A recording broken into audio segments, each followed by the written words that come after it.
Hello guys, welcome back to my channel. तो आज मैं कंपेयर करने वाला हूँ बिस्किट ओलिवा वर्सेस क्योरुकी जेंसाई को। यह अपने अपने सीरीज में दो सबसे आइकॉनिक पावर हाउस है। बाकी और केंगन असुरा के बीच एक हाईली डिबेटेबल ड्रीम मैच है, जबकि दोनों ही एब्सोल्यूट मॉन्स्टर है। दोनों यूनिवर्सेस के बीच पावर स्केलिंग में फंडामेंटल डिफरेंस के कारण कंसेंसस लीन्स ओलिवा को मोर पावरफुल फाइटर के रूप में डिस्प्ले करते हैं और क्योरुकी जेंसाई अपने यूनिवर्स में एक पावरफुल कैरेक्टर है। आइए उनकी पूरी पावर्स और एबिलिटीज का एनालाइज करें ताकि यह डिटरमाइन किया जा सके कि कौन ज्यादा स्ट्रॉन्गेस्ट है। तो बिना और देरी किए इस वीडियो को स्टार्ट करते हैं।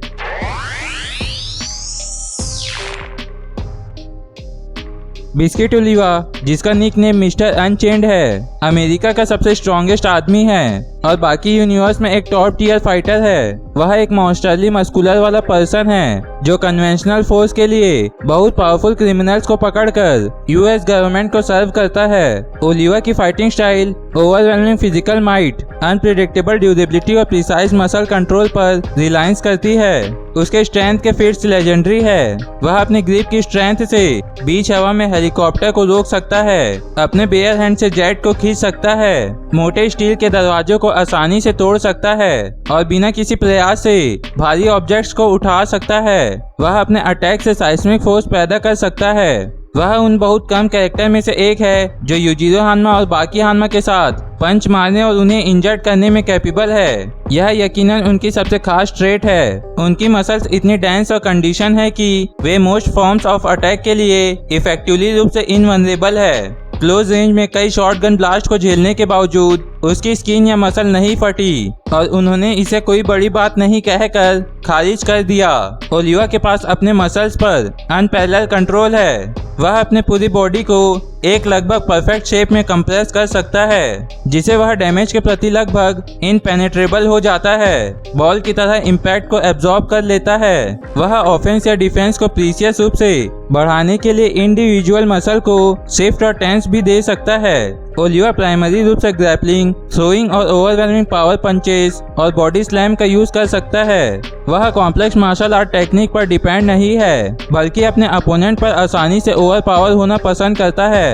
उनके अटैक्स डेवेस्टेटिंग है, जो मोस्ट अपोनेंट्स को एक ही बार में ढेर करने में कैपेबल है। अपनी इमेंस ड्यूरेबिलिटी और फिजिकल कंडीशन के कारण ओलिवा में पेन टॉलरेंस की इनक्रेडिबल हाई है और वह अक्सर सीवियर हिट्स लगाने पर भी मुस्कुराता रहता है। हालांकि वह ब्रूटल फोर्स पर डिपेंड करता है। ओलिवा इंटेलिजेंट और एक कैपेबल स्ट्रेटेजिस्ट है। वह वेरियस फील्ड में जानकार है। वह ह्यूमन एनाटॉमी और फाइटिंग एनाटॉमी को समझता है, जिससे वह वीकनेसेस का फायदा उठा सकता है। केंगन असुरा की दुनिया से क्योरुकी जेंसाई काइवान स्टाइल का एक लेजेंडरी मास्टर है, एक एसेसिनेशन मार्शल आर्ट जो एक्सट्रीम प्रिसीजन और पावर के साथ वाइटल पॉइंट्स पर स्ट्राइक करने पर फोकस है। उन्हें केंगन एनाइलेशन टूर्नामेंट में सबसे स्ट्रॉन्गेस्ट फाइटर के रूप में माना जाता है। उनकी खास टेक्निक, जिनमें उनकी उंगलियां स्टील और फ्लैश को भेदने के लिए कठोर हो जाती है और वह वाइटल पॉइंट पर निशाना बनाता है, यह सिर्फ ब्रूटल फोर्स नहीं है बल्कि एक्सट्रीम कंडीशनिंग और प्रिसीजन है। क्योरुकी की सबसे फॉर्मिडेबल एबिलिटी, वह अपने अपोनेंट की चालों का अनुमान लगा सकता है इससे पहले कि वे पूरी तरह से उन पर अमल करे,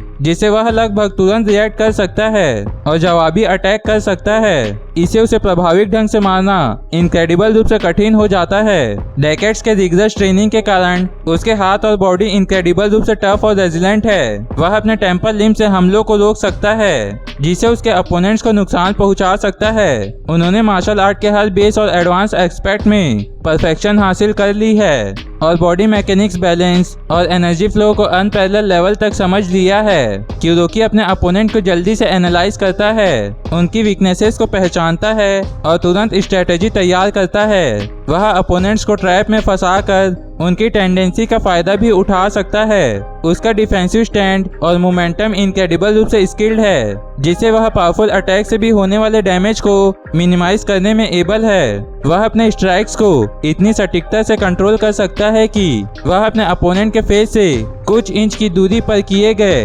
लीथल ब्लो को रोक सकता है या बिल्कुल सही टाइम पर ऐसा अटैक कर सकता है जिससे उसकी बोन्स टूट जाए। यह मैचअप जबरदस्त ब्रूटल फोर्स और एब्सोल्यूट मार्शल आर्ट के बीच टकराव है।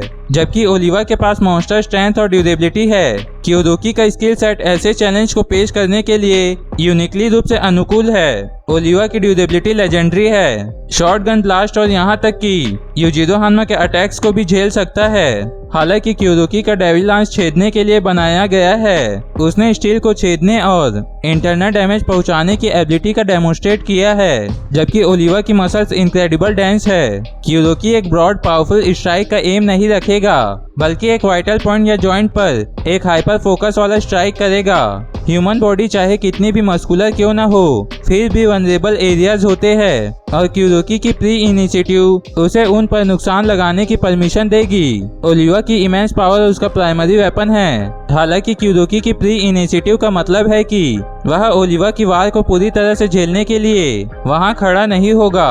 वह रीडायरेक्ट करेगा, बच निकलेगा या काउंटर करेगा। भले ही डायरेक्ट क्लैश अनअवॉइडेबल है, क्योदोकी की इनडिस्ट्रक्टेबल कंडीशनिंग उसे कुछ इम्पैक्ट को एब्जॉर्ब करने और तुरंत अटैक करने की परमिशन देगी।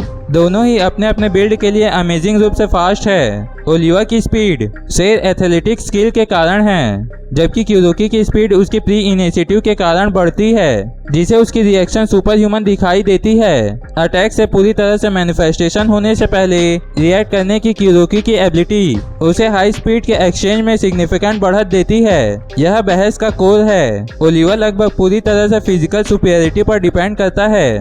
दूसरी ओर क्योदोकी इस आइडिया का एम्बॉडी है कि टेक्निक रॉ पावर पर ओवरकम कर सकती है। उसका एंटायर फिलॉसफी किसी भी अपोनेंट को हराने के लिए मार्शल आर्ट को परफेक्ट करने के इर्द गिर्द घूमता है। उनकी वीकनेसेस का एनालाइज करने, उन्हें अडेप्ट करने और उनका फायदा उठाने की एबिलिटी उनकी अनपैरेलल प्रिसीजन के साथ मिलकर ओलिवा की प्रतीत होने वाली इम्प्रेसिव डिफेंस क्रूशल होगी।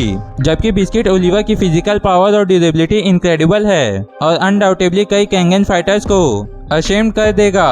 क्योदोकी जेंसाई लाइकली इस फाइट में जीत जाएगा, लेकिन आपके हिसाब से इस फाइट में कौन जीतना चाहिए कमेंट करके जरूर बताएं। तो इसी के साथ इस वीडियो को यहीं ख़त्म करते हैं। अगर आपको ये वीडियो अच्छी लगी हो तो इस वीडियो को लाइक करें और चैनल को सब्सक्राइब कर ले। मैं मिलता हूँ आपको नेक्स्ट वीडियो में, तब तक के लिए goodbye and take care.